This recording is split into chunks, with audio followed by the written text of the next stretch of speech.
Hi there. It's been a while since I've been on my YouTube channel. I haven't made a video for about 2 months, but today I'd like to show you the Take to the Sky collection from Stampin' Up! And also share some tips of how you can find your crafty motivation if it's lacking.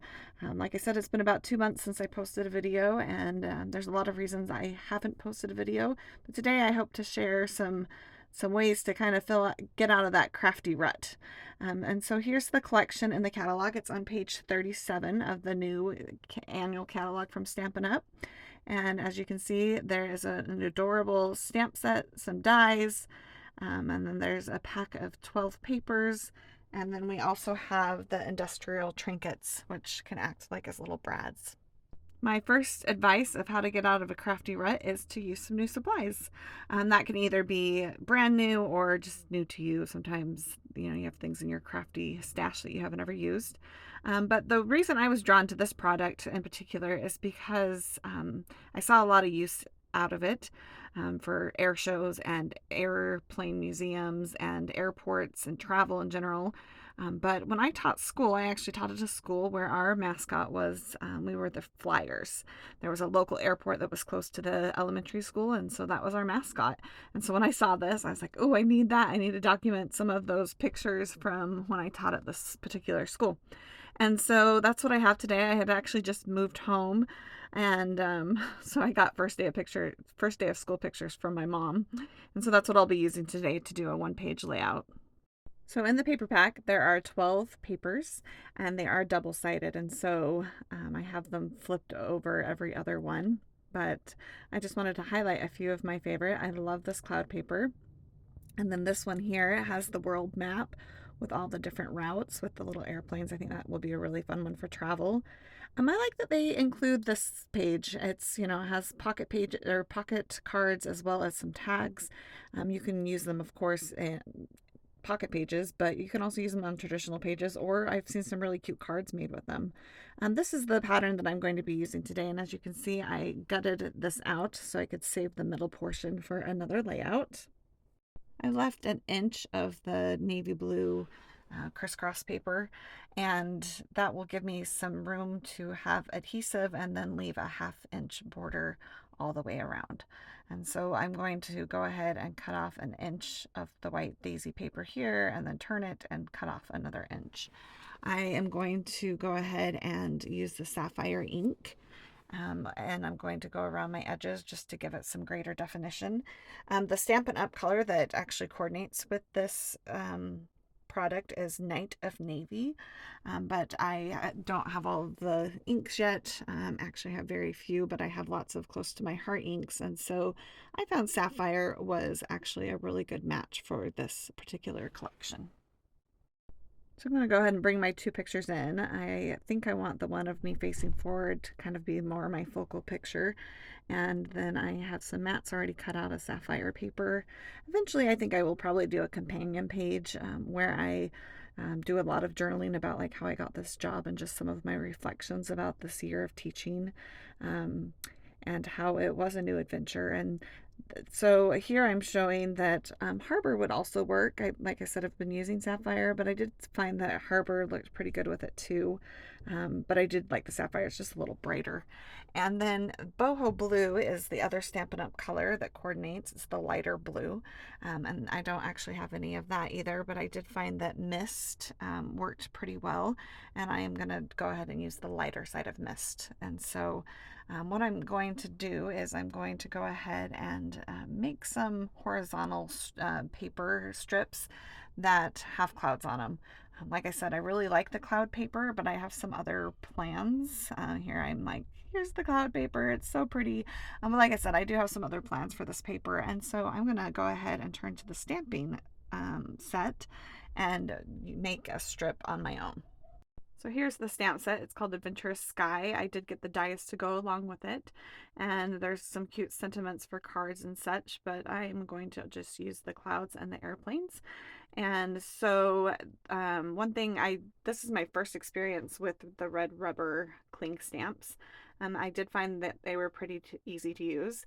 Before I did this layout, I actually got this set out one day, and I just kind of played around with it. I looked at the catalog, which is another piece of advice if you're lacking creative motivation and having a hard time like creating things.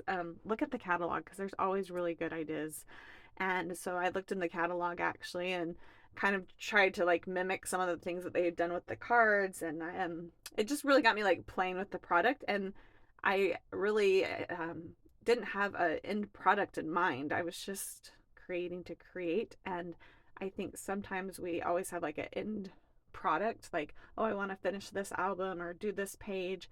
And sometimes when you're in that like crafty rut, like if you just let go of that and just create to have fun, and I find that that actually helps bring back some creativity. So here I'm going to make, like I said, some of my own pattern paper essentially. And so I start with the biggest stamp first. When you do your own pattern paper, you always want to stamp off of the paper so it looks more natural. And then also I did the first big stamp kind of like in a triangle shape, as you can see. I probably should have done the middle stamp next. I went to the smallest one for some reason. They are pretty close in size, so it wasn't a huge deal. But I don't actually follow the triangle rule. I'm just kind of filling in some spots there.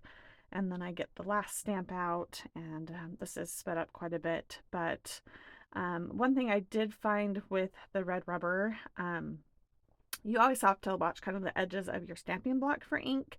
But I did find sometimes, you know, you can see right here what I'm pointing out, that if I push too hard, the edge of the stamp gets on the paper. And this wasn't a huge deal because I'll just put this under the photo or put an airplane on top of it.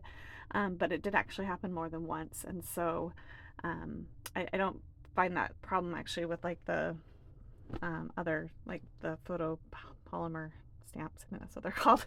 Not a huge deal. It's just something I'm going to have to get used to and be mindful of.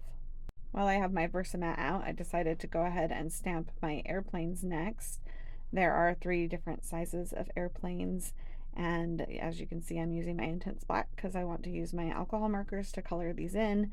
And I just use little scraps of paper. I keep them just in a Ziploc bag with my white daisy paper, and I just keep those and use the teeniest scraps for some of the stamps. Here I wanted to show, I was just playing around actually. I stamped it in sapphire. If you weren't gonna color them in with alcohol markers, I think this would be a really good option. It just looks so striking to me in the sapphire. So here I turn back to the catalog. Here's another advice actually, if you kind of find your creativity lacking, is make a card, make it something small. Sometimes with the like scrapbook layouts, like they're big and there's a lot involved, but sometimes if you just make a card, I find that that actually is helpful. But what I'm pointing out here is just the different ways that they color them. And so I did look at that, and some of them weren't colored and some of them were. And I also paid attention to kind of, you know, how they did shading and things like that. But I did use my alcohol markers. I used 2 different green colors. I did do a blue one as well. It does kind of blend more into the blue paper though, and so I'm going to opt not to use that. Also, green was one of our other school colors, and so the green, I like bringing that in for that reason.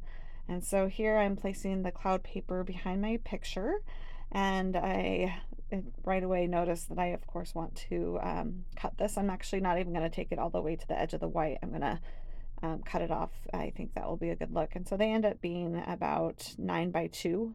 And I did 2 of them, one for the top and one for the bottom. And I am pleased with how that looks. I also went around with my ink pad on the edge of these, and I was actually very liberal and generous on how much ink I was getting around the edge and even onto the front of the paper. And what it did, it left little, just like little marks, and it looked just more vintage to me. And I really liked the way it turned out. And so to get that, you know, effect, what you do is you angle your stamp pad more onto the paper, of course. And like I said, I really actually like the just the variety and the interest that that adds to it. So now it's time to bring in the planes. And so I have the large one here. I'm going to put it right there kind of on the corner, the side that I don't want the large and the medium next to each other. And so I bring the medium one down to the bottom. And then I also have the smaller one up there. This is the January stamp of the month from Close to My Heart, and it had this saying, and I just thought it just summed up these pictures so well, and I needed something for my tag, and so I thought about putting journaling on the tag, but when I saw this, I was like, that's perfect. And so the tag will read Beautiful New Beginnings, and like I said, it was actually a brand new school. It was my first year teaching first grade. I had just moved back home, so I was like in a new state. And so this definitely was a time of new beginnings, new adventures, which kind of goes great with this theme, right? Of adventures and planes. So every good stamp set has a great texture stamp, and this one's no exception. There's a little bit of, it's like sheet metal welded together or something like that, like you'd see on the side of a plane. And so here I'm kind of planning out how I want to put the texture stamp on my page. I want to keep it in a triangle, and I did it horizontal in kind of two spots, or planned it out horizontally, right? And then I was like, you know, actually I can flip this and do it vertically. And so you can see that I went ahead and did that. The bottom one, I, have a little bit, not exactly where I would have wanted it, but it's fine. It will work. I also took a shimmer brush and used that to kind of fill in some of the white. And I just love how that shimmer brush effect just kind of really finishes off a page.